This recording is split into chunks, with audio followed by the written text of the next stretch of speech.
안녕하세요. 유튜브 채널 미국 주식 이슈워치입니다. 오늘은 디지털 자산과 또 전통 금융, 이 둘의 어떤 중요한 교차점에 서 있는 기업이죠. 바로 서클 인터넷 그룹, CRCL에 대해 좀 깊이 파고들어 보겠습니다. 네, 안녕하세요. 서클. 스테이블 코인 USDC 발행사로 워낙 유명하니까요. 맞아요. 그 USDC 발행사로 잘 알려져 있고 최근에 성공적으로 IPO를 마친 후에 시장에서 정말 뜨거운 관심을 받았었죠. 네, 상장 첫날 주가가 거의 2배 넘게 뛰고 그랬으니까요. 네, 그랬었죠.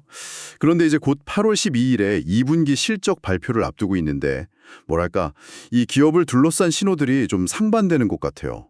성장 잠재력이 크다는 분석도 있고 또 위험 요인이 많다는 지적도 있고요. 맞습니다. 우리가 조사한 바에 따르면 서클은 확실히 좀 면밀한 분석이 필요한 기업입니다.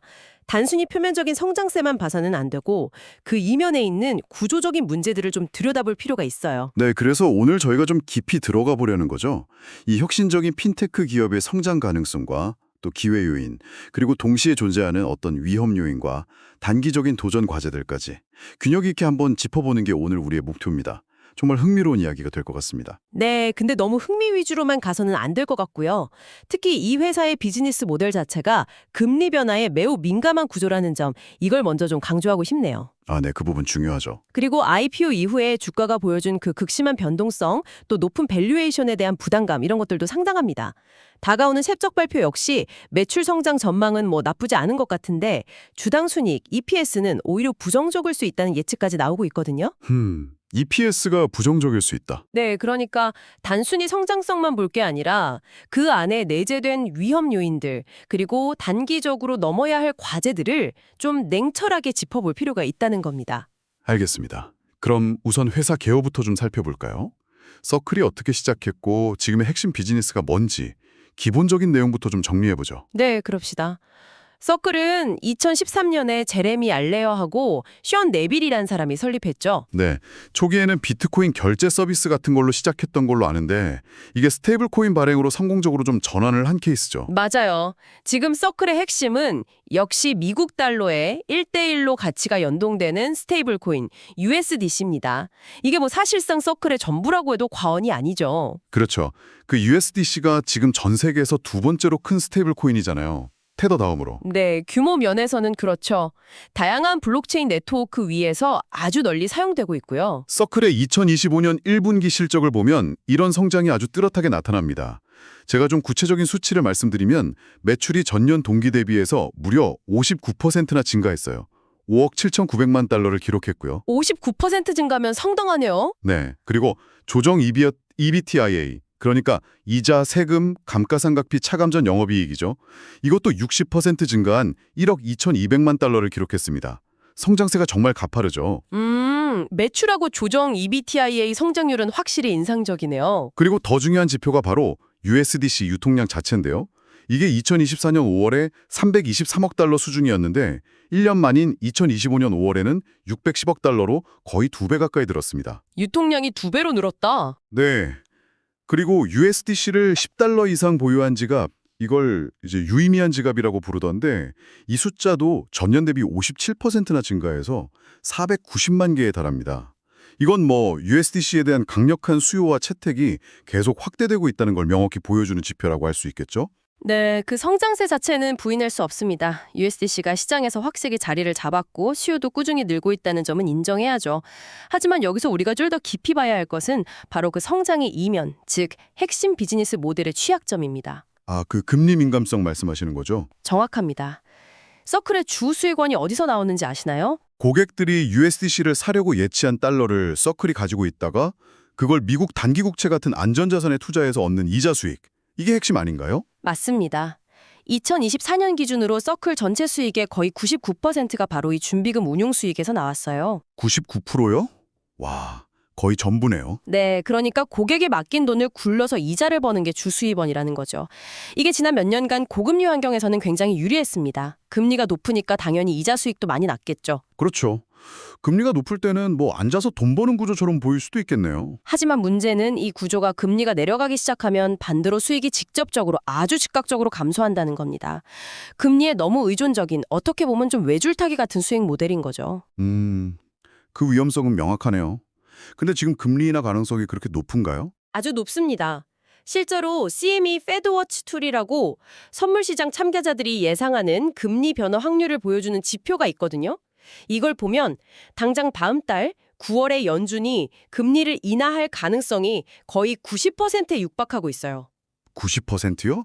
거의 확실시된다는 거네요. 그렇죠. 시장은 이미 9월 금리 인하를 기정사실화하고 있는 분위기고요. 더 나아가서 2020년 말까지 가면 기준금리가 현재 약 4.3% 수준에서 3%대까지 떨어질 것으로 예상하고 있습니다. 3%대까지요? 그러면 서클의 이자 수익도 그만큼 줄어들 수밖에 없겠네요. 바로 그겁니다. 기준금리가 1%포인트만 내려가도 서클의 수익성에 미치는 영향이 상당할 수 있다는 거죠. 이건 서클의 미래 실적에 대한 아주 직접적인 위협 요인이라고 봐야 합니다. 그런데 1분기 재무지표를 보면 좀 상반된 해석이 있는 것 같던데요. 제가 본 자료에서는 순이익률이 0.0%인데 이걸 업계 표준을 능가하는 탁월한 성과라고 표현했더라고요. 근데 또 ROE나 ROA는 0.0%로 업계 표준 미달, 자본자산 활용 어려움이라고 평가하고 이게 좀 모순되는 거 아닌가요? 네, 그 부분이 좀 혼란스러울 수 있습니다. 순이익률 0.0%를 탁월하다고 평가한 것은 아마도 비용 통제나 운영 효율성 측면에서 손실을 내지 않았다는 점을 긍정적으로 본 것일 수 있고요. 하지만 ROE, 자기자본 이익률이나 ROA, 총자산 이익률이 0.0%라는 것은 투입된 자본이나 자산 대비해서 실질적인 수익을 거의 내지 못하고 있다는 의미거든요. 그럼 수익성 자체에 문제가 있거나 아니면 벌어들인 이익을 다시 공격적으로 재투자하고 있어서 실제 수익성이 가려져 있을 가능성도 있습니다. 혹은 이자 수익 외 다른 부분에서 비용이 많이 발생했을 수도 있고요. 정확한 원인은 좀 더 자세히 분석해 봐야겠지만 어쨌든 이 상반된 평가는 서클의 수익성 구조가 단순하지 않고 뭔가 해석의 여지가 많다는 걸 보여주는 거죠. 부채 비율이 0.0으로 매우 낮은 건 그래도 좀 긍정적인 부분 아닌가요? 재무 안정성 측면에서는요? 네, 부채 비율이 낮은 건 분명 좋은 신호입니다.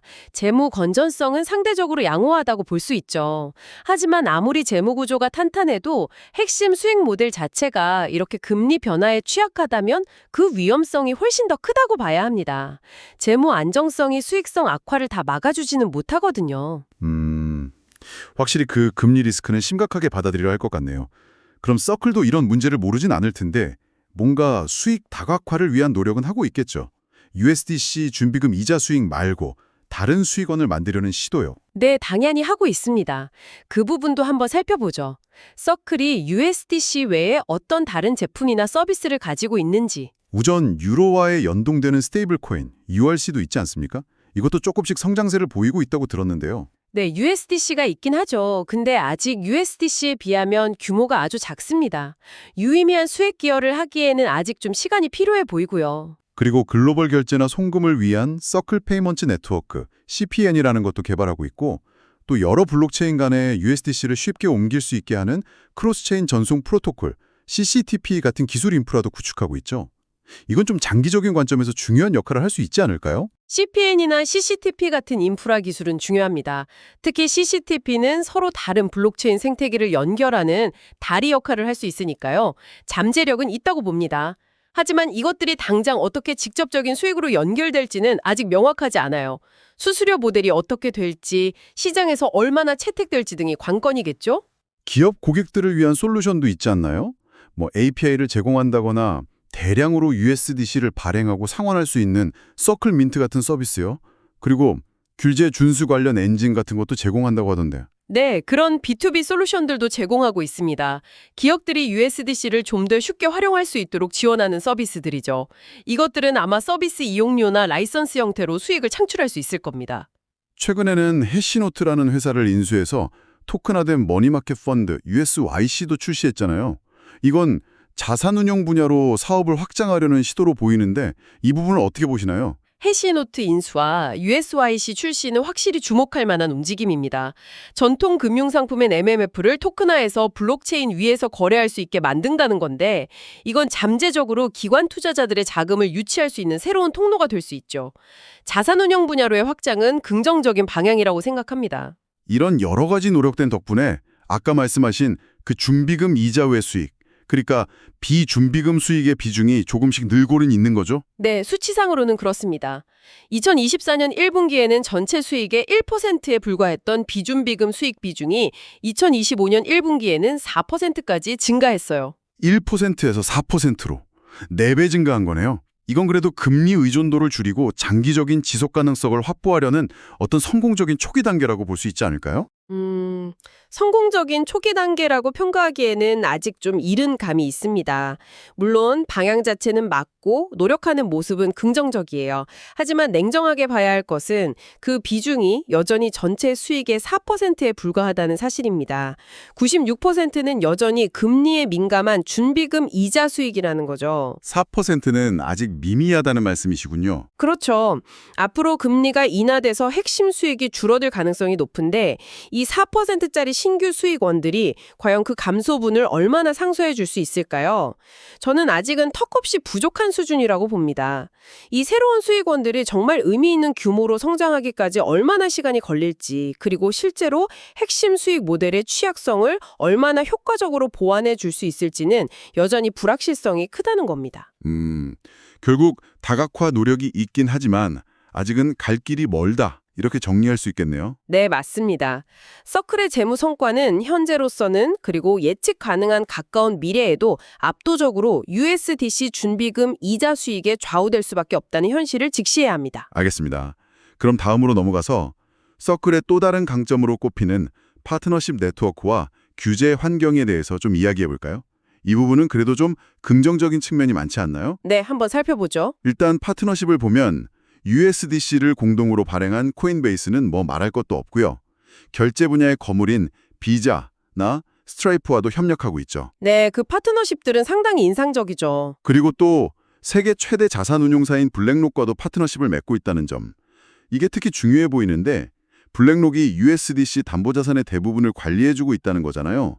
이건 USDC의 안정성과 신뢰도를 높이는 데 엄청난 역할을 할 것 같은데요. 네, 블랙록과의 관계는 확실히 서클의 큰 자산입니다.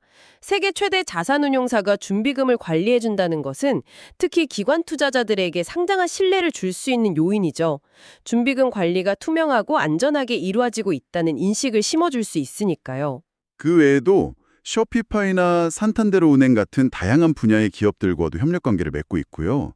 이런 강력한 파트너십 네트워크는 서클의 생태계를 확장하고 USDC 채택을 늘리는 데 큰 도움이 될 것 같습니다. 파트너십 자체의 중요성은 저도 동의합니다. 하지만 여기서도 동전의 양면을 봐야 합니다. 이런 강력한 파트너십은 동시에 의존성이라는 위험을 내포하고 있거든요. 의존성이요? 예를 들면 어떤? 예를 들어 코인베이스와의 관계를 보죠.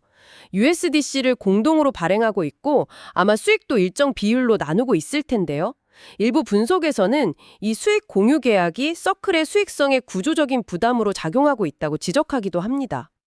코인베이스와 수익을 나눠야 하니까요? 네, 만약에 코인베이스와의 관계가 틀어지거나 혹은 코인베이스 자체의 사업이 어려워져서 시장 지위가 약화된다면 이건 서클의 성장에도 직접적인 부정적 영향을 미칠 수 있다는 거죠.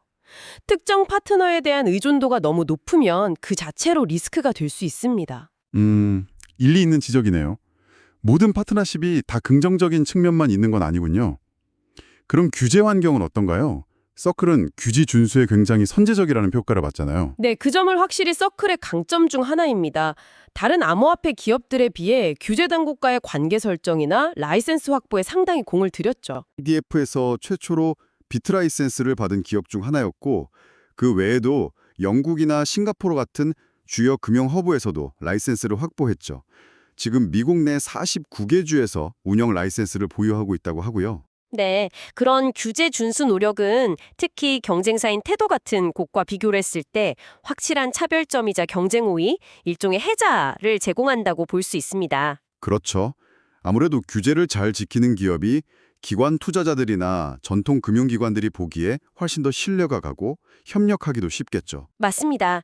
특히 스테이블 코인이라는 상품 자체가 규제 당국의 감시 대상이 되기 쉬운 영역이기 때문에 이렇게 선제적으로 규제를 준수하려는 자세는 장기적으로 볼 때 매우 중요합니다. 최근에 미국 상원에서 스테이블 코인 규제 법안인 지니어스 액트가 통과된 것도 서클에게는 긍정적인 신호로 해석될 수 있지 않을까요? 규제가 좀 더 명확해지면 불확실성이 해소되고 오히려 USDC 같은 규제 친화적인 스테이블 코인의 주류 채택이 더 빨라질 수도 있을 것 같은데요. 지니어스 액트 통과 역시 양면성을 가지고 있다고 봅니다. 물론 규제 명확성이 높아진다는 것은 긍정적인 측면입니다. 기업들이 어떤 규칙을 따라야 하는지 알게 되니까 사업 예측 가능성이 높아지죠. 그리고 서클처럼 이미 규제 준수에 앞서 있는 기업에게는 유리하게 작용할 수도 있습니다. 그렇죠. 하지만 반대로 생각해보면 명확한 규제 프레임워크가 생긴다는 것은 그동안 진입장벽으로 작용했던 규제 불확실성이 해소된다는 의미이기도 합니다. 이건 오히려 자본력이 풍부한 대형 전통 금융기관들이 스테이블 코인 시장에 더 쉽게 진입할 수 있는 길을 열어주는 효과를 가져올 수도 있어요. 규제가 명확해지면 오히려 경쟁자가 더 늘어날 수도 있다. 네, JP모건이나 골드만삭스 같은 거대 은행들이 자체 스테이블 코인을 만들어서 시장에 뛰어들 가능성도 배제할 수 없죠. 그렇게 되면 지금보다 훨씬 더 치열한 경쟁 환경에 놓이게 될 수 있습니다. 서클의 시장 점유율이나 수익성에 장기적으로 악박 요인이 될 수 있다는 거죠. 생각지 못했던 부분이네요. 규제 명확성이 꼭 좋은 것만은 아닐 수도 있군요. 그리고 현실적으로 봤을 때 규제 이슈가 계속 있었음에도 불구하고 경쟁사인 테더의 USDT는 여전히 USDC보다 거의 3배 가까운 시가총액을 유지하면서 시장을 압도하고 있습니다. 이건 서클이 규제 준수라는 강점을 가지고 있음에도 불구하고 시장 경쟁 환경이 결코 녹록치 않다는 것을 보여주는 방증이기도 하고요. 태도는 여전히 강력하군요. 알겠습니다. 그럼 이제 투자자분들이 가장 궁금해하실 만한 주가 이야기로 넘어가 볼까요? 서클의 IPO 이후 주가 성과와 애널리스트들의 평가는 어떤지 좀 짚어주시죠. 내 주가 흐름을 보면 정말 드라마틱했죠. 서클은 2025년 6월에 IPO를 통해 11억 달러, 우리 돈으로 약 1조 5천억 원 정도의 자금을 조달하면서 성공적으로 증시에 데뷔했습니다. 이때 기업 가치는 69억 달러, 약 9조 5천억 원 정도로 평가받았고요. 네, IPO 자체는 성공적이었다고 평가할 수 있습니다. 그리고 상장 첫날 주가가 공모가 대비 2배 이상 뛰었고 그 이후로도 한동안 급등세를 이어가면서 한때는 IPO 가격 대비 무려 530% 이상 상승하는 기염을 토하기도 했습니다. 정말 엄청난 퍼포먼스였죠. 네, 그 초기 급등세는 정말 대단했습니다. 시장의 기대감이 얼마나 컸는지를 보여주는 대목이었죠. 하지만 그 이후의 흐름을 봐야 합니다. 그렇죠. 그 후에는 상당한 폭의 조정이 있었죠. 고점 대비 거의 반토막 이상 하락하기도 했고요. 맞습니다. IPO 직후의 그 비정상적인 급등 뒤에는 아주 급격한 조정이 뒤따랐습니다. 이건 단순히 고성장 기술주 IPO에서 흔히 나타나는 변동성이라고만 치부하기에는 그 낙폭이 너무 컸어요. 시장이 서커의 과도한 밸류에이션에 대해 얼마나 우려하고 있는지를 명확하게 보여준 사건이라고 생각합니다. 밸류에이션 부담이 크다는 지적은 계속 나왔었죠. 네, S&P 500이나 나스닥 지수가 상승하는 주에도 서클 주가만 혼자서 24.9%나 폭락하는 모습을 보이기도 했습니다. 이건 시장 전체 흐름과 디커플링 되면서 개별 기업의 리스크가 부각되었다는 신호로 해석될 수 있죠. 현재 밸류에이션 수준이 어느 정도인가요? 구체적인 수치가 있을까요? 2025년 7월 기준으로 보면 주가 매출 비율 PSR이 약 21배에 달하고 선행 주가 수익 비율 forward PE는 무려 189배에 달합니다. 이건 엄청나게 높은 수준이죠. 189배요? 와. 네, 이 정도 밸류에이션은 이미 앞으로 몇 년간의 엄청난 성장을 미리 다 가격에 반영하고 있다는 분석이 지배적입니다. 조금이라도 성장세가 둔화되거나 예상치 못한 악재가 발생하면 주가가 크게 흔들릴 수 있는 아주 위험한 수준이라고 할 수 있죠. 애널리스트들의 평가는 좀 어떤가요? 전반적인 컨센서스는 그래도 매수, 모더레이트 바이 의견이 좀 더 우세한 걸로 알고 있는데요. 컨센서스 자체는 매수 의견이 약간 더 많은 것은 사실입니다. 하지만 그 내용을 자세히 들여다봐야 합니다. 최고 목표 주가는 250달러까지 제시된 곳도 있지만 이건 소수의 낙관적인 전망일 뻥이고요. 그럼 비관적인 전망도 많다는 건가요? 네, 상당히 많습니다. 예를 들어 JP모건은 목표 주가를 80달러로 제시하면서 당시 주가 대비 56%나 하락할 가능성이 있다고 경고하기도 했습니다. 미주호증권은 85달러, 골드만삭스는 83달러 등 주요 투자은행들이 대부분 80달러대에 상당히 보수적이고 비관적인 목표 주가를 내놓았습니다. 80달러대면 현재 주가보다 훨씬 낮은 수준이네요. 그렇죠. 그리고 실제로 최근 애널리스트들의 평균 목표 주가는 15.97% 정도 하향 조정되었습니다. 강력 매수 의견부터 매도 의견까지 애널리스트들 사이에서도 서클에 대한 평가가 극명하게 엇갈리고 있다는 거죠. 목표 주가 범위가 80달러에서 250달러까지 이렇게 넓다는 것 자체가 좀 이례적이긴 하네요. 바로 그 점입니다. 이렇게 목표 주가 범위가 광범위하다는 것 자체가 서클의 적정 가치 평가에 대한 시장의 불확실성이 얼마나 극심한지를 방증하는 겁니다. 그만큼 예측하기 어렵고 위험 부담이 큰 주식이라는 거죠. 알겠습니다. 주가와 밸류에이션 측면에서는 확실히 좀 부담스러운 요인들이 많이 보이네요. 그럼 이제 곧 다가올 2분기 실적 발표, 8월 12일이죠. 이 실적 발표에 대한 전망과 또 앞으로의 미래 예측은 좀 어떤지 살펴보겠습니다. 여기서 뭔가 좀 긍정적인 모멘텀을 찾을 수 있을까요? 2분기 실적 전망도 좀 혼란스러운 부분이 있습니다. 일단 매출 전망부터 보면 현재 9명의 애널리스트들이 예측한 2분기 평균 매출액은 6억 4,471만 달러입니다. 1분기보다는 더 늘어난 수치고 전년 동기 대비해서도 상당한 성장을 이어갈 것으로 예상하고 있긴 합니다. 성장세 자체는 계속될 거라는 전망이 우세한 거죠. 네, 매출 성장 전망 자체는 나쁘지 않습니다. 1분기에 보여줬던 성장세를 이어갈 가능성이 높다고 보는 거죠. 문제는 역시 수익성입니다. 주당 순이익 EPS 전망치를 보면 이게 정말 천차만별이에요. EPS 전망이 어떻게 엇갈리나요? 예를 들어서 잭스 인베스트먼트 리서치 같은 곳에서는 2분기 EPS를 무려 마이너스 1.29달러로 예상하고 있습니다. 상당한 폭의 손실을 기록할 거란 예측이죠. 마이너스 1.29달러요. 꽤 큰 손실인데요. 네, 그런데 또 다른 분석기관들 자료를 보면 0.29달러 정도의 흑자를 기록할 거라는 예측도 있습니다. 와, 마이너스 1.29달러 손실 예측과 0.29달러 흑자 예측이라니 정말 극과 극이네요. 그렇죠. 이렇게 EPS 컨센서스가 극심하게 불일치한다는 것은 두 가지를 의미할 수 있습니다. 첫째는 서클을 커버하는 애널리스트 수가 아직 부족해서 예측의 편차가 클 수 있다는 것이고, 둘째는 그만큼 2분기 수익성에 대한 전망이 매우 불투명하다는 겁니다. 아무도 확신을 못하고 있다는 거죠. 수익성 예측이 어렵다는 건 투자자 입장에서는 상당한 불확실성이네요. 맞습니다. 그리고 또 하나 우려스러운 점은 서클 경영진이 아직 3분기나 혹은 2025년 연간 실적에 대한 구체적인 가이던스를 제시하지 않았다는 점입니다. 보통 IPO 이후 첫 실적 발표에서는 향후 전망에 대한 가이던스를 명확하게 제시하면서 투자자들에게 신뢰를 주려고 노력하는데 그런 부분이 아직 부족하다는 거죠. 이것도 불확실성을 더하는 요인입니다. 장기적인 전망은 그래도 좀 긍정적이지 않나요? 심프로얼 스테이트 같은 곳에서 예측한 걸 보면 서클이 향후 몇 년간 연평균 60.7%의 수익 성장과 30.8%의 매출 성장을 기록할 것으로 예상하던데요. 이건 미국 시장 전체 평균 성장률을 훨씬 웃도는 수치잖아요. 네, 심플리 월스테이트의 장기 예측치는 상당히 낙관적입니다. 연 30% 이상의 매출 성장과 60% 이상의 수익 성장을 예상한다는 건데요. 이 예측대로만 된다면야 더할 나위 없겠죠. 그리고 2026년부터는 흑자 전환이 예상되고 2027년에는 7억 3천만 달러, 우리 돈으로 거의 1조 원에 가까운 순이익을 낼 것으로 전망하고 있습니다. 3년 후 예상 ROE도 20%로 업계 평균인 13.4%보다 훨씬 높게 보고 있고요. 네, 그런 장기적인 청사진들은 제시되어 있습니다. 하지만 여기서 주의해야 할 점은 그 예측들이 여러 가지 가정을 바탕으로 하고 있다는 겁니다. 특히 금리 환경 변화나 경쟁 심화 같은 변수들이 어떻게 작용할지에 따라 실제 결과를 크게 달라질 수 있죠. 장기 예측은 어디까지나 예측일 뿐이다. 그렇죠.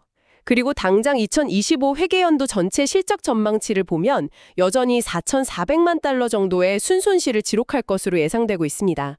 그러니까 2026년에 흑자 전환을 한다고 해도 올해까지는 아직 적자를 벗어나기 어렵다는 거죠. 흑자 전환까지는 시간이 좀 더 필요하다는 것을 시사합니다. 그렇군요. 그럼 결국 8월 12일 실적 발표가 정말 중요하겠네요. 실제 2분기 실적이 어떻게 나왔는지, 그리고 더 중요하게는 경영진이 앞으로의 실적 가이던스를 어떻게 제시하는지, 또 금리 민감성을 완화하기 위한 구체적인 전략이나 비용 관리 계획 같은 것들을 얼마나 설득력 있게 내놓는지, 이런 것들이 투자자들의 신뢰를 회복하는 데 아주 결정적인 역할을 하겠군요. 정확합니다. 이번 실적 발표는 서클에게 상당히 중요한 분기점이 될 수 있습니다. 시장의 우려를 불식시키고 다시 성장 스토리에 대한 믿음을 줄 수 있을지 아니면 불확실성만 더 키우게 될지 지켜봐야 합니다. 알겠습니다. 이제 거의 막바지로 가고 있는데요. 마지막으로 거시경제 환경이나 규제 환경 변화가 서클에 미칠 영향에 대해서 좀 더 짚어보죠.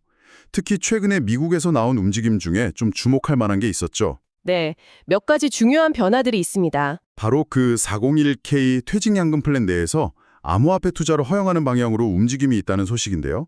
바이든 행정부에서 관련 행정명령을 내리고 노동부 지침도 변경되었다는 뉴스가 나왔었죠. 이게 서클 같은 스테이블 코인 발행사에게는 엄청난 호재가 될 수 있지 않을까요? 네, 401k 시장 개방은 잠재적으로는 매우 큰 파급력을 가질 수 있는 이슈입니다. 미국 퇴직연금 시장 규모가 어마어마하잖아요. 그렇죠. 전문가들은 이로 인해서 수조 달러 규모의 새로운 자금이 암호화폐 시장으로 유입될 수 있다고 보고 있습니다.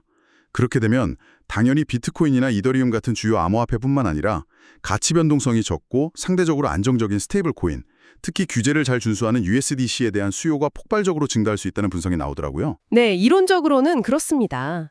401k 자금이 암호화폐 시장으로 흘러들어온다면 달러와 1대1로 연동되고 블랙록 같은 기관이 중기금을 관리하는 USDC는 상당히 매력적인 투자 대안이나 혹은 자금 예치 수단으로 인식될 수 있겠죠. 장기적으로는 분명 긍정적인 요인이 될 수 있습니다. 장기적으로는 이라고 말씀하시는 걸 보니 단기적으로는 좀 다른 시각이 있으신가 보네요. 네, 좀 현실적인 부분을 봐야 합니다. 401k 플랜에서 암호화폐 투자를 허용하는 방향으로 정책이 바뀌었다고 해서 당장 내일부터 막대한 자금이 쏟아져 들어오는 건 아니거든요. 아, 그렇죠. 실제 시행까지는 시간이 걸리겠죠. 그렇습니다. 관련 규정을 새로 만들거나 제작성해야 하고 또 개별 기업의 고용주들이 자신들의 퇴직연금 플랜을 실제로 변경해서 암호화폐 투자 옵션을 추가해야 합니다. 이 과정이 생각보다 복잡하고 시간이 오래 걸릴 수 있어요. 실제 자금 유입이 본격화되기까지는 몇 년이 걸릴 수도 있다는 점을 고려해야 합니다. 장기적인 호재는 맞지만 당장의 주가나 실적이 미치는 영향은 제한적일 수 있다. 네. 오히려 단기적으로 서클에 더 직접적이고 즉각적인 영향을 미칠 거시경제 요인은 앞에서 계속 강조했지만 바로 금리 인하 가능성입니다. 또 금리 이야기군요. 네, 이게 지금 서클에게 가장 발등에 떨어진 불이기 때문입니다. 앞서 말씀드렸듯이 9월 금리 인하 가능성이 90%에 육박하고 시장은 지속적인 금리 인하를 예상하고 있습니다. 이건 서클의 핵심 수익원을 직접적으로 잠식하는 아주 명백하고 가시적인 악재입니다. 서클 스스로도 이 위험성을 인지하고 있겠죠? 당연합니다. 서클이 IPO를 위해 제출했던 S1 서류, 즉 투자 설명서를 보면요. 거기서도 금리 변화 시나리오에 따라서 준비금 운용 수익 가이던스가 무려 10억 달러 이상 차이가 날 수 있다고 명시했을 정도입니다. 그만큼 금리 변동이 회사 실적에 미치는 영향이 지대하다는 걸 스스로 인정한 거죠. 10억 달러 이상 차이 엄청나네요. 그렇죠. 410K라는 장기적인 희망 회로를 돌리는 것보다 당장 코앞에 닥친 이 금리 인하 리스크를 어떻게 방어하고 극복할 것인가가 훨씬 더 시급하고 중요한 과제라는 겁니다. 지니어스 액트 같은 규제 명확화 움직임은 그래도 좀 긍정적으로 볼 수 있지 않을까요? 아까도 말씀드렸지만 이것도 양날의 검입니다. 규제 명확성을 제공해서 사업 안정성을 높여주는 측면도 있지만 동시에 경쟁 심화를 유발해서 장기적으로는 수익성에 압박을 가할 수도 있다는 점을 잊지 말아야 합니다. 알겠습니다. 거시 환경과 규제 측면에서도 기대와 우려가 공존하는 상황이군요. 자, 그럼 이제 오늘 나눈 이야기들을 바탕으로 서클의 주요 기회 요인과 위험 요인을 한번 간략하게 요약 정리를 해볼까요? 먼저 긍정적인 측면, 기회 요인부터 짚어주시죠. 네, 기회 요인부터 정리해보면 우선 뭐니 해도 스테이블 코인 시장 자체가 엄청나게 성장하고 있다는 점이죠. 디지털 자산 시장이 커지면서 안정적인 가치 저장 및 교환 수단으로서 스테이블 코인의 역할이 점점 더 중요해지고 있습니다. 이 시장의 성장세에 올라탈 수 있다는 게 가장 큰 기회겠죠. 그렇죠. 시장 자체가 커지고 있다는 건 분명한 기회입니다. 그리고 두 번째로는 앞서 살펴본 강력한 파트너십 네트워크, 코인베이스, 비자, 스트라이프, 블랙록 등 금융 및 기술 분야의 주요 기업들과의 협력 관계는 서클의 생태계 확장과 신뢰도 제고에 큰 힘이 됩니다. 네, 파트너십도 중요한 자산이죠. 세 번째로는 수익 다각화를 위한 노력들. 아직 비중은 작지만 CPN, CCTP, 기업용 API, 서클 민트, 그리고 최근 인수한 해시노트의 USDC CPI 같은 새로운 서비스들을 통해 금리 의존도를 낮추고 새로운 성장 동력을 만들려는 시도 자체는 긍정적으로 평가할 수 있습니다. 네, 다각화 노력도 방향은 맞다고 봅니다. 네 번째로는 EURC를 통한 유럽 시장 공략 등 지리적인 확장 가능성, 그리고 CCTP 같은 기술 혁신을 통해 블록체인 간 상호 운용성을 높이는 인프라를 제공한다는 점도 장기적인 경쟁력이 될 수 있고요. 기술 혁신도 중요하죠. 다섯 번째로는 USDC 등을 통한 기관 투자자들의 채택 증가 가능성.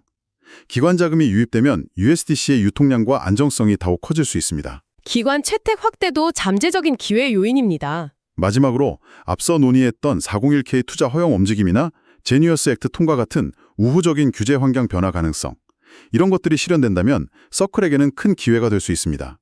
정리하자면 서클은 디지털 달러의 미래를 만들어가는 데 있어서 아주 핵심적인 플레이어가 될 잠재력을 가지고 있다. 이렇게 볼 수 있겠네요. 네, 그렇게 기회 요인들을 정리할 수 있겠습니다. 하지만 이제 반대편, 위험 요인들도 냉정하게 봐야겠죠. 제가 좀 정리해 보겠습니다. 네, 부탁드립니다. 첫 번째로 가장 많이 지적되는 것이 역시 높은 밸류에이션과 그로 인한 극심한 주가 변동성입니다. 현재 주가는 미래의 엄청난 성장을 이미 선반영하고 있어서 작은 악재에도 크게 흔들릴 수 있는 부담이 있습니다. 네, 밸류에이션 부담은 확실히 크죠. 두 번째는 치열한 경쟁 환경입니다. 시장 선두주자인 테더, USDT와의 경쟁은 여전히 버겁고 또 규제 명확화 이후에는 전통 금융기관 같은 새로운 강자들이 시장에 진입할 가능성도 있습니다. 경쟁은 더욱 심화될 수 있다는 거죠. 경쟁 심화 가능성. 네. 세 번째는 주요 파트너에 대한 의존성 리스크입니다. 특히 코인베이스와의 관계 변화 가능성이나 수익 배분 문제 등이 잠재적인 위험 요인이 될 수 있습니다. 파트너 의존성 리스크. 그리고 네 번째, 아마도 가장 중요하고 시급한 위험 요인일 텐데요. 바로 금리 변화에 극도로 취약한 수익 구조입니다. 앞으로 예상되는 금리 인하 사이클은 서클의 핵심 수혜권에 직접적인 타격을 줄 수 있고 이는 단계적인 수익성 악화로 이어질 가능성이 매우 높습니다. 금리 민감성이 가장 큰 문제군요. 네, 이와 연관된 다섯 번째 위험 요인이 바로 단기 수익성에 대한 불확실성입니다.